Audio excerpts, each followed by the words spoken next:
Assalamu alaikum ve rahmetullahi ve berekatuhu sayılı teleseyircilerimiz. Siz Kadınlar Alemi programını seyretesiniz. Ve bugün biz inşallah pek güzel bir mevzu hakkında söz edeceğimiz. İnşallah cennet hakkında bizim hocamız bizge tarif edecek. Kimler için hazırlandı ve inşallah bizni anda neler bekliyor. İnşallah bütün hepsi mevzularını inşallah bugün programımız çerçevesinde açıklamaya tırışacağımız. Ve bugün bizim suallerimizge Kırım Müslümanlarının dini idaresinin din hocası Ayşe Hoca cevap verecek. Selamun Aleyküm Ayşe Hocam. Aleyküm selam. Hoş geldiniz programımıza. İnşallah cennet hakkında ve cehennem de hakkında söz edeceğimiz inşallah bugün. Ve birinci sualim şöyledir. Aslında cennet nasıl bir yerdir? Bu hakkında bizge tarif etiniz lütfen. Kur'an-ı Kerim'de Allah-u Teala cennet birçok ayet-i kerimede nasıl bir yer olduğunu açıkladı. Fakat biz onun nasıl bir yer olduğunu böyle hayal edip olamayız. Sadece ayetlere dayanarak birazcık bu gaybı bize Allah-u Teala açıkladı. Neler olacak, neler olmayacak. Biz alıştık ki dünya nimetlerimiz çok elhamdülillah. Bütün meyveler ve çeşitler. Fakat bu sadece 1% dediğimiz cennettekilerde olan. Birincisi cennet çok geniş, çok böyle büyük bir yerdir. Ve ayet-i kerimde şöyle buyuran, müminler için böyle gök ve yer arasında büyük bir yer hazırladı Allah-u Teala. Sonra ise cennet yakutu ve böyle taşlar, böyle elmas, altın, gümüşten yapılgan bir yerdir. Dediler ki böyle güzel bir evler var, böyle güzel ırmaklar, yerlerin bu sarayların altından akan güzel ırmaklar vardır. Cennette ebedi kalacaklar, cehennemdeki gibi ve bütün insanlar 33 yaşında olacaklar. Hem erkek hem hanımlar. Cennette böyle bir koruyucu bir melek vardır, onun adı ise Ridvan'dır. Cennette kötü söz, çirkin, iftira, fitne, fesat yoktur. Herkes iyi söz söyleyip ve herkes birbirine selam söyler. Yani bütün bu dünyada olan bizim yaramay tabiatlarımız anda yok olacak. Yok olacak, evet, doğru. Cennette 4 tane ozen var. Birisi su, ikincisi şarap, üçüncüsü bal ve dördüncü süt dediğimiz nehirler. Ama şarap, herkes böyle dünyadaki şarap olduğunu zannetmesinler. O çok bir farklı ve kafa başını karıştırmayan, sarhoş etmeyen bir şaraptır. Meyveler, çok meyveler var. Rahman suresinde, Vakıa suresindeki çınar, sonra hurma, muz vesaire vesaire çok çeşit nimetler, çok çeşit meyveler var. Bizim belki dünyada görmediğimiz, bilmediğimiz meyveler var. Cennetliklerin kıyafetleri nasıl? Cennetliklerin kıyafeti ipekten yapılmış, böyle yeşil ipek, kalın ipekten ince ipekten yapılmış yeşil elbiseler var. Mesela bu dünyada bizge Yüce Rabbimiz böyle hicabını giymeye emir etti. Mesela cennette biz aynı böyle yürüyecekmiz ya da bazı bir farklılıklar olacak? Farklılıklar olacak çünkü hicab bu dünyaya ait bir elbisedir. Cennette ise nasıl isterseniz, saçlarını nasıl isterseniz yapmaya ya da belki isterseniz başörtü, sizin isteğine kalmış bir şeydir. Hicab bu dünyada bu bir ibadettir. Yani giymek için bu bir ibadet. Cennette ise ibadetler kalkacaktır. Yani namaz, oraza dediğimiz olmayacak. İbadetler zaten ve tesettürü da olmayacak. Mesela hocam ben işitken cennette de biz ibadetlerini yapabilemiz isteğimizge göre ve bir dereceden başka bir dereceye böylelikle biz yükselebiliriz. Ve böylelikle cennetin dereceleri ve cennetin kapıları hakkında bizge tarif etiniz lütfen. Cennette 8 kapısı vardır. Birisi Reyyan kapısı. Oraza tutkanlar için bir kapı. Kim oraza tutsa o kapıdan girer. İkincisi sabır, rahmet, çok çeşitli kapılar. Bu bir kere sadece bütün kapılardan birlikte girer. O bir farklı bir makam, farklı bir mucize. Aslında cennet 100 derecedir. Bir hadis-i şerifinde şöyle anlatılır. En sonuncu derecesi ise Firdevs cenneti. Firdevs cennetinde ise Peygamber Efendimizin cennetidir. Yani orada Peygamber Efendimiz kalacaktır. Білгеніміз кебі Фирдеус денетінде кевсер ырмағы, кевсер хавузы бардыр. Бұл ақында бізге анлатыңыз. Evet, bütün peygamberlere havuzlar, ırmaklar bağışlandı. Peygamber Efendimiz'e ise en büyük, en böyle güçlü bir ozen, güçlü bir havuz bağışlandı. Peygamber Efendimiz bütün kendin ümmetini herkes Sırat Köprüsü'nden geçtikten sonra bu Kevser havuzundan bekleyecek. Kim ise bir o Kevser havuzundan içse hiçbir zaman sonra su istemeyecek, susamayacak. Pek güzel. Çok sağ olun Sayşe Hocam. Aslında biz cennetini kazanmak için nelerini yapmak gerekmiz? Cenneti kazanmak için öncelikle iman etmek gerek. Yani iman 6 şartına, İslam'ın 5 şartına inanmak gerekmiz. İkinci ise bütün Allah-u Teala yazıldığı Kur'an-ı Kerim'de hükümleri kendin işini yani yapmak onları, yasaklardan kaçınmak, emirlerine uymaktır. Yani namazlarına dikkat etmek, zekatlara, orazalarına vesaire. Ama tabii ki bazen böyle de cömert olmak gerek, böyle güzel ahlaklı vasıflar olması insan. Yani sadece namaz, zekat olmaz. Yani ahlakı da güzel olmasın. Çünkü biz Allah-u Teala'nın rahmeti nerede saklıdır bilemeyiz. Yani insanlarla güler yüzlü, can dost, güzel sözlü, güzel fikirli, güzel niyetli bir insan olmamız lazım. İnşallah. Ve mında men sevgili Peygamberimizin güzel bir haberini aytmak isterdim ki sayılı teleseyircilerimiz, sevgili Peygamberimiz Muhammed Mustafa sallallahu aleyhi ve sellem bir hadiste şöyle buyurdu. Eğer bir kadın öz namazlarını, orazalarını tutsa ve elbette ki öz akayının sözünü dinlese, Yüce Rabbimiz bu kadınға hangi kapıdan istesen cennetke kirebilesin dep aytты. İnşallah biz de umut etemiz Yüce Rabbimiz gerçekten de layık olgan kadınlarga öyle aytsın inşallah.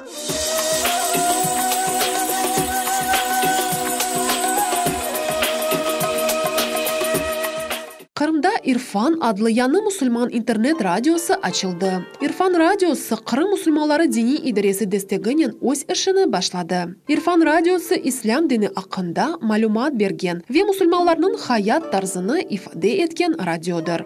Yayında çıkan 50'ge yakın çeşit programmalar dinleyicilerimizin farklı meraklarını memnun kaldırır. Cuma hutbelerinin canlı yayınlanması, İslam dininin temelleri, İslam tarihi hakkında malumat bergen, Kırım Tatar, İngiliz, Arap tillerini öğretken yayınlar, Kırım'ın ziyaretke layık yerleri ve umumen turizm hakkında hikaye etken rubrikalar. Sahabeler tarihi, meraklı faktlar, ilim ve teknika yanılıkları, en aktual ve operatif haberler, balalar için masallar, rühiyatçılar tefsiyeleri, meraklı sübetler, Kırım Tatar ve Rus tillerinde edebi eserler. Buların eposu İrfan Radyosu'nun yayında. İrfan Radyo'nun kuratörü Anvar Tuşakov radyo hakkında şöyle ayttı. Радио Ирфан, радио для мусульман Крыма и всего мира, работает на базе муфтията, работает уже довольно-таки недолго, но уже собрала небольшую аудиторию. Радио, которое освещает жизнь мусульман, которое говорит про интересные вещи, которые были бы интересны мусульманам. Ну и в принципе всех интересующихся этой прекрасной религией. Yayınlar esnasında elbette ki dinimizin şereflendirgen Kırım Tatar, İngiliz, Arap, Türk tillerinde ilahilerde yangıranmakta. Ondan da gayrı çeşit mevzularını kaplap algan. Meraklı musafirlerinin intervyu ve olup geçken vakaylardan sonra birden aktual sübetlerini de eşitmek mümkün. Mufti muavini Esadullah Bayırov radyo maksadını şöyle açıkladı. İrfan Radyosu çoktan beri aklımızda olan bir proyekt idi. Kırım Müslümanlarına olsun, dünyada yaşayan Müslümanlarına olsun, biz Kırım Müslümanların adından hem kültürümüzü, hem dinimizi, urf adetlerimizi, hem Kırım'da olup geçken vakıyalarını anlatacak böyle bir platforma olacağına inanaydık, düşünüyorduk. O yolga çıktık. Allah'a şükür belli bir çalışmalardan son yolumuzun belli bir kısmına geldik ve radyonu açmaya hazırmız. Radyonun maksadı Kırım Müslümanlarına birinci gözde tutup öz dinini, öz külturalarını, öz adetlerini daha anlaşılır alga getirmek için mütehassıs insanların öz tecrübelerini paylaşmaları, dinini öğretmeleridir. Din degende pek geniş bakamız biz bu meselege. Sadece din camide kütülgen 5 vakit namaz kılınan din olarak değil de umumi olarak Müslümanın bütün yaşayışını kapsayan İslam dinini kastettiğimiz. Onun için elbette ki 50'ye yakın rubrikamız olacak ve o rubrikalar farklı bir şekilde İslam'ın farklı cihetlerden İslam'ın değişik granilerini aydınlatacak şekilde inşallah olacaktır. Radyonun maksadı bu. Radyoda çalışkan ve redaktörlerimiz hepsi bizim Kırım Müslümanları, hocalarımız. Kırım'da yaşayan, Kırım'ın içinden bilgen, Kırım Tatarların kültürasına, adetine tuğan olan, o adetin parçası ve o adetin evladı olan insanlar. Onun için halkımıza da, Kırım'da yaşayan diğer insanlarga da gayrimüslimlerge de pek faydalı olacağını düşünüyorum. İrfan Radyosu dinimiz hakkında faydalı, aktual malumat ve bilgilerini almak imkanıdır. İrfan Radyosunu online şeklinde Kırım Mufti Dini İdaresi'nin sayti vasıtasıyla dinlemek mümkün. İrfan Radyosu özünü tanım.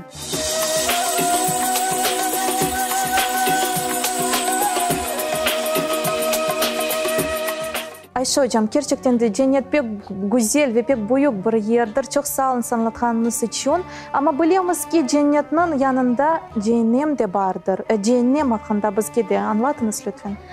Cehennem ise tam bir противоположность dediğimiz cennete bir yer. Orada ise bütün kötü olan insanlar, Allah'a Teala inanmayan insanlar ise ebedi olarak kalacak ve ebedi olarak cezasını koruyacaklar. Cehennemin onun odunları insanlar ve taşlardır. Tahrim suresinde şöyle buyuruyor, yakıcı olan cehennemden kendinizi ve ailenizi koruyunuz. Deyip Allah-u Teala buyuruyor. Cehennemden Allah-u Teala hiç kimse göremez. Fakat cennette en büyük bir hediye bu Allah-u Teala'nı görmektir ve o sadece cennetliklere bir mucizesidir ve böyle bir ayet-i kerime var. Yüzleri o gün parlayacak çünkü Rablerine bakacaktır. Yani Rabbini koruyacaklardır.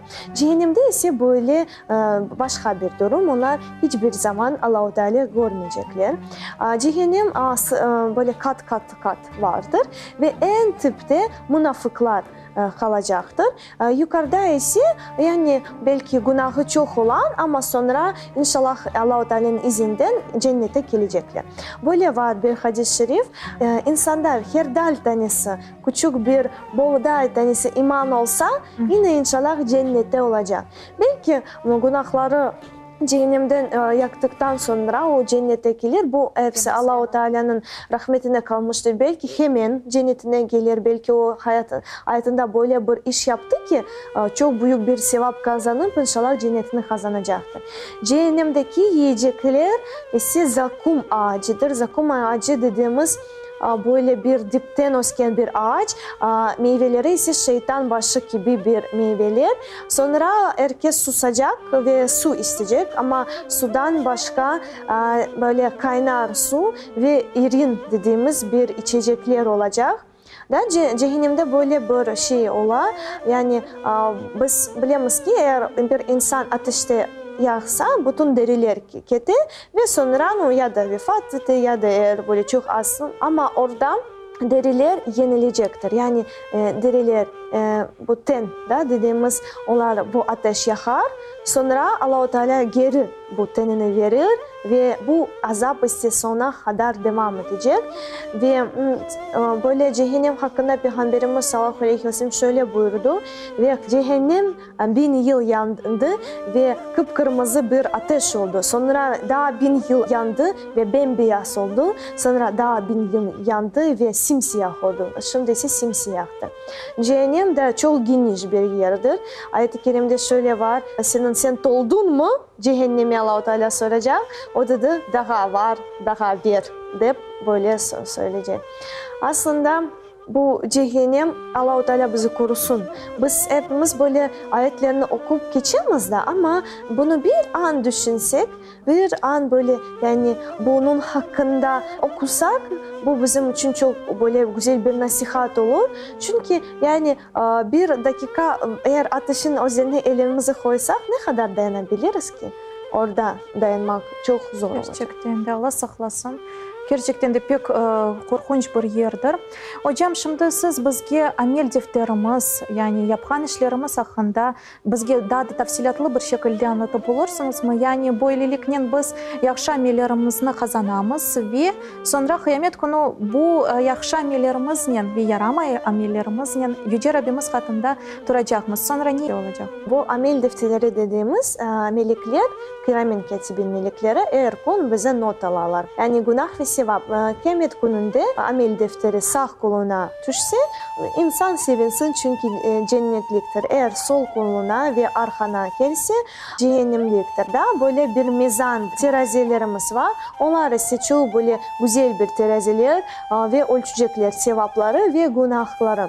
Böyle bir şeyler var. Eğer insan namaz kılsa da farzlarını sonra farzları yetmişse ama onun sünnetleri de var. Sünnetleri bu yetmeyen farzlarını yerine gelecektir.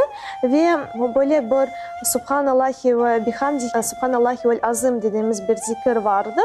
O çok ağır mizanda sözleri kolay, mizanda çok ağır gelgen bir iki kelimedir.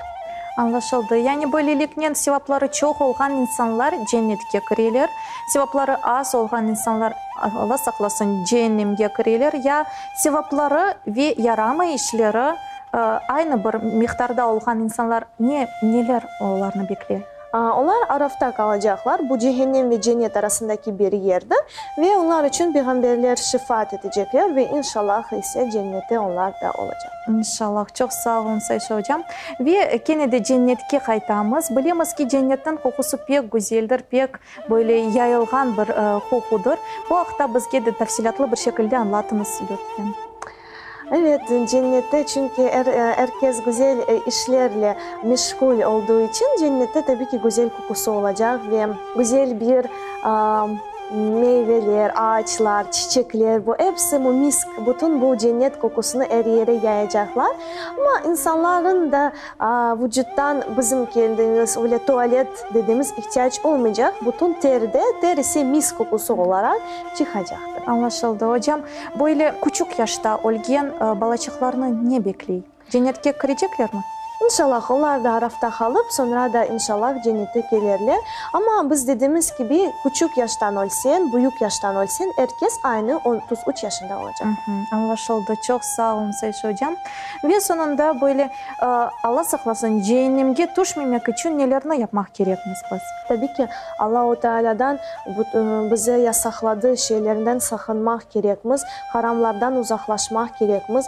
Kibir ve hasiyet vesaire çok kötü böyle zehirli dediğimiz kalpteki olan tomurcuklarını yok etmemiz gerek. Çünkü kibirden dolayı biz hatırlayımız ki şeytan kibirden dolayı da Allah-u Teala'nın yanından çıkıp geldi ve sona kadar ahiretten sonra ateşte olacak. Ve böylelikle kibir çok kötü bir tabiattır ve ondan uzaklaşmak gerek. Ve her zaman güzel işlerini yapmak, her zaman Allah-u Teala'nın emirlerine uymaktır. O ise inşallah cehennemden korur. Ve ben bilesem Yüce Rabbimizden de çok dua etmek gerekmez ve cennetin en ala derecelerini istemek gerekmez inşallah. Ama hayırlısını istemek gerekmez. Çünkü tabii ki Peygamber Efendimiz şöyle buyuruyor, Firdevs cennetini isteyiniz. Fakat eğer biz Firdevs cennetimizi istesek, o da hayatımızda bazı imtihanlar meydana gelir. Biz bu imtihanlardan geçelim ki Firdevs cennetini kazanalım. Eğer siz Firdevs cennetini kazanmak istersiniz, kendinin hayatına olan imtihanları güzel geçirip, inşallah böyle isyan etmeyip geçirmek gerekmez. Ya farklı imtihanlar olabilir. Hastalık, ölüm, kaybetmek. O insanlar ağlamay ve sonra neden Allah-u Teala bize bunları verir ki insanlar makamı birazcık daha büyüsün. Yani cennetteki makamı artırsın ve günahları temizlensin de Allah-u Teala böyle bir imtihanları verir. Ve biz de ise bize kalan Allah-u Teala razı olmak ve bütün imtihanlardan çok güzel bir şekilde geçmektir. Gerçekten de amin inşallah hocam. Ve cennet hakkında daha da suallerim peyda oldu. Mesela Ценнетте böyle bu dünyada aile gibi yaşayan insanlar cennette de böyle özlerini tanıyacaklar mı? Ve ayrıca aile kurmak, bala doğurmak böyle bir vasıflar anda insanlarda olacak mı? Cennettekiler bütün akraba, tanış olan insanlardaki cennette eğer onlar olsalar onları tanıyacak, bilecek ve dünyadaki olan şeylerini hatırlayacaklar. Ama iyi şeyleri hatırlayacaklar. Ama kişiler o hanımlarla birlikte olurlar ya da kimin hanımı olmayan orada cennette böyle bir huri dediğimiz hediyeleri var. Güzel hanımlar, cennetteki hanımlar. Ama böyle aile çocuk olmak bir şey olmayacak. Bu sadece dünyaya yok olmayacak. Bu sadece dünyaya ait bir mucize diyelim. Anlaşıldı. Cennetin evleri hakkında da bizge anlatınız lütfen. Bilgenim ki bu dünyada yaşap biz cennette inşallah özlerimizge bir evlerimizni kurup oluruz. Bu nasıl bir şekilde olur? Aslında cennette güzel bir evler var biz. Kırım Tatar olarak eğer bütün hayatımızı ev kuramız da böyle çalışıp evleri yapamız. Ama cennette bu evler kurmak daha güzel, daha kolay. Tesbihler, zikirler yapıp daha mezarlar kazıgan adamlar ise o cennetik evini kurarlar. Çünkü onun için mezar kazmakın önemini burada koruyoruz. Büyük bir sevaptır ve inşallah cennette o evini inşallah alacaktır. Tabii ki güzeller işler işleyip, güzel sözler söyleyip, güzel davranışlarda bulunup inşallah güzel büyük evler kazanacaktır. Zaten orada araziler de geniş, ne kadar istesen toprak var. Allah razı olsun Ayşe hocam. Pek güzel bir şekilde anlattınız. İnşallah böylelikle böyle bir şekilde oturganımız gibi inşallah Yüce Rabbimiz cennette de bizni böyle karşılaştırsın inşallah. Çok sağ olunuz programımızı yarıştırdınız. Biz ise sayılı teleseyircilerimiz sizden gelecek programımıza kadar sağlaşamız. Gerçekten de hocamız pek güzel bir şekilde anlattı bizge. İnşallah bizni bakan bütün teleseyircilerimizle beraber cennette de karşılaşmağa Yüce Rabbimiz nasip etsin inşallah. Biz ise sizden sağlaşamız. Esselamu Aleyküm ve Rahmetullahi ve Berekatuhu.